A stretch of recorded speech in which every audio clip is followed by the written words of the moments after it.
Hello and welcome. I am glad you are here. Let me ask you something. How long have you been studying English? 1 year? 3 years? Maybe 5 or more? And do you remember the grammar rules, the verb tables, the long lists of new words you tried to memorize? Most people spend years studying English. They learn rules. They buy books. They highlight sentences in yellow and write words in notebooks. But then, when someone speaks to them in English, they freeze. They cannot understand. They cannot answer. The words disappear from their memory like smoke. This is a very common problem, and it is not your fault. Here is the truth, and it may surprise you. You do not learn a language by studying it. You learn a language by receiving it, by listening to it, by letting it enter your mind slowly, gently, like warm water. And the best way to do this? Simple stories, not textbooks, not grammar exercises. Simple, calm, enjoyable stories, stories you can understand, stories that make you think, stories that give you something valuable for your everyday life. In this video, I will explain why simple stories are the most powerful way to learn English. I will share small stories with characters you can recognize. And inside each story, you will find not just an English lesson, you will find a life lesson too. Stay with me until the end. I promise this will be worth your time. And if you enjoy this video, please subscribe to the channel. It helps more people find us. Let us begin. Chapter 1. The Two Students. Why understanding is more important than memorizing. Most people try to learn English by memorizing as many words as possible. They write long lists. Word on the left, translation on the right. They study the list in the morning. They test themselves at night. And the next morning, half the words are gone. But successful students learn words inside stories. They meet words in sentences, in conversations, in situations, and those words stay. Take a moment and think about this. What do you remember better? A phone number you read once? Or the name of your first teacher? The name, of course. Because the name has a story. A face, a feeling, a memory connected to it. Let me tell you about two people, Maria and Max. Maria is a serious student. Every evening, she sits at her desk and studies a list of 50 new English words. She is very disciplined. She studies for 2 hours every night. After 1 month, she knows many words. But when she tries to watch an English video or listen to a conversation, she understands very little. The words on her list feel like strangers in real sentences. Max is different. Every evening, he listens to a short story in simple English. The story uses some words. He knows and some words he does not know yet, but he understands most of it. And slowly, naturally, the new words become familiar. After 1 month, Max can follow conversations. He recognizes words. He is not afraid. Maria worked harder. Max learned more. The life lesson here is this. When we try to force knowledge into our minds, we often push it away. But when we relax and let knowledge come to us through stories and experiences, it stays with us. Rule 1. Learn words in context, not in lists. And the English lesson is the same. Do not memorize. Listen. Let the language come to you naturally. Which student are you right now, Maria or Max? And which would you like to be? Chapter 2. The Garden and the Storm. Why comprehensible input is the secret key. Most people think that learning something difficult makes you smarter faster. They believe that hard equals good, so they listen to fast English podcasts they cannot understand. They watch movies without subtitles and sit in confusion for 2 hours. They push themselves into deep water before they can swim. But successful students understand something different. They know that your brain learns best when it understands about 60 to 80% of what it hears, not 100% that is too easy, too boring, and not 20% that is too hard, too stressful. The sweet spot is in the middle, mostly understandable, with a little mystery. Let me tell you about 2 gardeners, Tom and Jack. Tom wants his tomatoes to grow faster. So every day, he pours large buckets of water on them. Too much, too fast. He thinks more is better, but the roots cannot absorb so much water at once. The plants are drowning. After 3 weeks, they are weak and yellow. Jack waters his tomatoes slowly, a little each day, just the right amount. The roots have time to absorb the water. The plants grow strong and green. After 3 weeks, the tomatoes are beautiful. Tom tried harder. Jack grew more. Take a moment and think about this. Are you pouring too much water on your English? Are you trying to consume content that is too difficult and then feeling frustrated when you do not understand? The life lesson is this: more is not always better. In many parts of life, work, relationships, health, doing a little, consistently and wisely gives better results than doing too much all at once. Rule 2. Find your level. Stay there for a while. Then grow from it. And the English lesson: find content that is just a little above your level. Not far above, just a little. Listen to it. Enjoy it. Understand most of it. That is how real progress happens.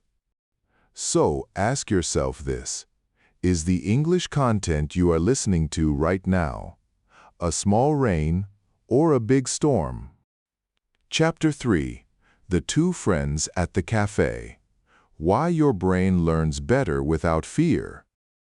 Most people feel afraid when they study English. They are afraid of making mistakes. They are afraid of looking stupid. They are afraid of speaking and having someone laugh at them. So they study alone in silence and never practice. But successful students create a safe space for learning. They choose environments where they feel calm, where there is no judgment, where mistakes are just a normal part of the journey. Here is a story. 2 friends, Sophia and Elena, both want to improve their English. Sophia joins a very formal class. The teacher is strict. When Sophia makes a mistake, the teacher corrects her immediately in front of everyone. Sophia's face turns red. She feels embarrassed. Over time, she stops answering questions. She sits in the back and tries to be invisible. Her English does not improve. Elena finds a different approach.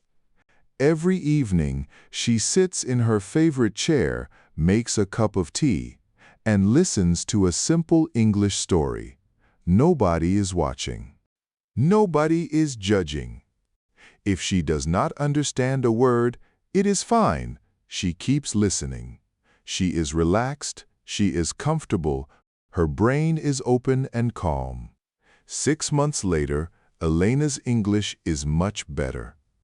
Sophia's is almost the same. Take a moment and think about this. When was the last time you truly enjoyed learning English? Was it in a stressful classroom or in a quiet, comfortable moment? The life lesson is this: we grow best when we feel safe. In relationships, in work, in personal development, fear closes us, safety opens us. Rule 3. Make your learning environment calm and comfortable. And the English lesson: you are allowed to enjoy this. You are allowed to relax while you learn. In fact, relaxing is not lazy, it is smart. A relaxed brain absorbs language much more easily than a tense, afraid brain. So think about where you learn English. Is that place helping you or making you freeze? Chapter 4. The Old Clock. Why 15 minutes every day beats 3 hours on the weekend. Most people think that big effort leads to big results. So they wait. They say, I will study English seriously when I have more time. This weekend, I will study for 5 hours and catch up. But the weekend comes. They are tired. They study for 1 hour and stop. Then another week passes, and another. But successful students do something different. They do a little every day, even on busy days. Even on tired days, just 15 minutes, just one story, just one short lesson. Let me tell you about 2 men, Robert and Daniel. Robert wants to run a marathon. He decides to train only on Saturdays. Each Saturday, he runs for a very long time, sometimes 2 or 3 hours. He is exhausted after each run. During the week, he does nothing. He never builds real strength or endurance. After 3 months, he is no closer to his goal. Daniel also wants to run a marathon. He runs every morning for 20 minutes. Short, easy runs. Some days he runs fast, some days slow. But he runs every day. After 3 months, his body has changed. He is stronger. He is ready. Take a moment and think about this. In your own life, your English, your health, your work, are you a Robert or a Daniel? The life lesson is this: small actions repeated daily are more powerful than large actions done rarely. This is true for fitness, for relationships, for learning, for almost everything. Rule 4. Do a little, every day. Never miss 2 days in a row. And the English lesson: 15 minutes of listening to a simple story every day, every single day, will change your English more than 3 hours of frustrated studying every 2 weeks. Your brain needs repetition. It needs regularity. Give it that, and it will give you fluency. So, here is your question for today. Can you find 15 minutes tomorrow? Just 15. Can you commit to that? Chapter 5. The 2-in-1 Gift. Why learning English through stories gives you double value. Most people think that learning a language is just a technical skill, like learning to use a new software program. You learn the commands, you practice, you use it. That is all. But successful learners discover something wonderful. When you learn English through good stories, you do not just gain a language skill. You gain something more. You gain wisdom, perspective, ideas about life, relationships, habits, and peace. Let me tell you about two travelers, Anna and Peter. Anna visits a new country for 2 weeks. Every day, she follows a strict tourist schedule. She visits museums, checks items off a list, takes photos of monuments, and returns to the hotel. She saw many things, but she did not really experience anything. Peter also visits the same country. But he takes his time. He sits in local cafes, he talks to people, in simple sentences, with many mistakes, but he talks. He listens to stories. He watches how people live. He notices small, beautiful things. After 2 weeks, Peter did not visit as many monuments, but he carries something rich inside him. Knowledge about life, about people, about himself. Take a moment and think about this. When you learn English, do you want to just finish the lesson and check a box? Or do you want to walk away with something that makes you a little wiser? The life lesson inside this chapter is this: choose learning that gives you 2 gifts at once. When you read a book, choose one that teaches you something about life. When you listen to a podcast, choose one that opens your mind, not just one that fills your head with facts. Rule 5. Always ask, what am I learning about life today? Not just, what am I learning about the language? And the English lesson is beautiful in its simplicity. When you listen to simple stories on this channel, you're not just practicing English.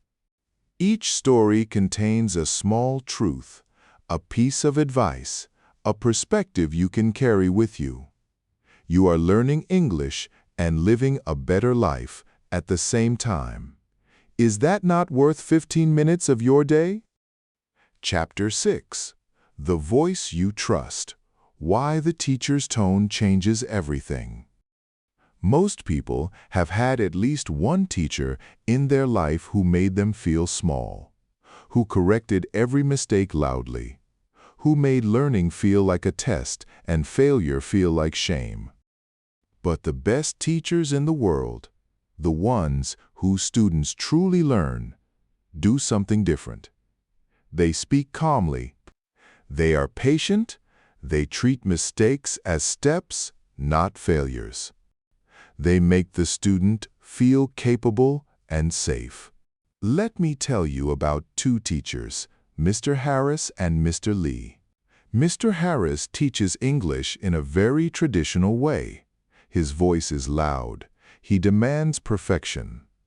When a student makes a mistake, he sighs and says, "Again, this is basic. You should know this." His students are always nervous. They dread his class. Some of them begin to believe they are simply not good at English. Mr. Lee teaches differently. His voice is calm and warm. When a student makes a mistake, he simply says, "Good try. Let's look at this together." His students feel supported. They take risks. They ask questions. They try new sentences, even when they are not sure. And over time, they improve, not because they are smarter than Mr. Harris's students, but because they are not afraid. Take a moment and think about this. Whose voice do you hear? In your head when you study English?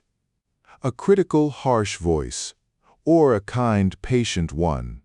The life lesson is this: the voice you choose to listen to, inside your head and outside it, shapes your progress.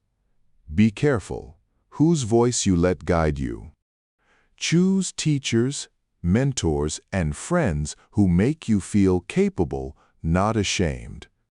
Rule 6. Find a voice you trust and let it guide you gently. And the English lesson. This is exactly what Simple English tries to be for you. A calm voice, a patient pace, a safe space where you can listen, understand, and grow without fear. You deserve that. Every learner deserves that. Conclusion. We have reached the end of today's video. Let me bring everything together for you. We talked about 6 ideas, and each one is true, both for learning English and for living a good life. 1. Learn words in context, not in lists. Stories give words a home in your memory. 2. Find your level. Listen to things you mostly understand. Let input be comprehensible, and your brain will grow. 3.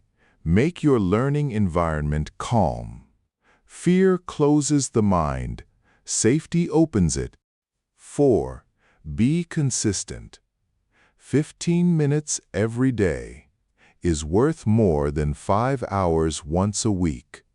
5. Choose learning.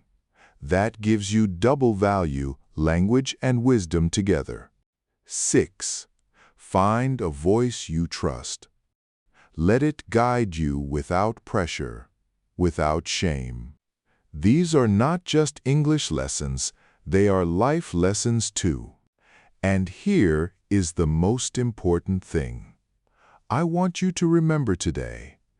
You are not bad at English, you have just been using the wrong method. When you switch from memorizing to listening, from stressing to relaxing, everything begins to change. Start today, not tomorrow. Today, find 15 minutes. Sit somewhere comfortable. Listen to a simple story. Let the words wash over you. Do not try to catch every word. Just listen. Trust the process. And if you found value in this video, please subscribe to Simple English Stories. We post 2 or 3 new stories every week. Calm, simple, and full of ideas for your English and your life. Thank you for watching. Thank you for being here. Take care of yourself, and I will see you in the next story.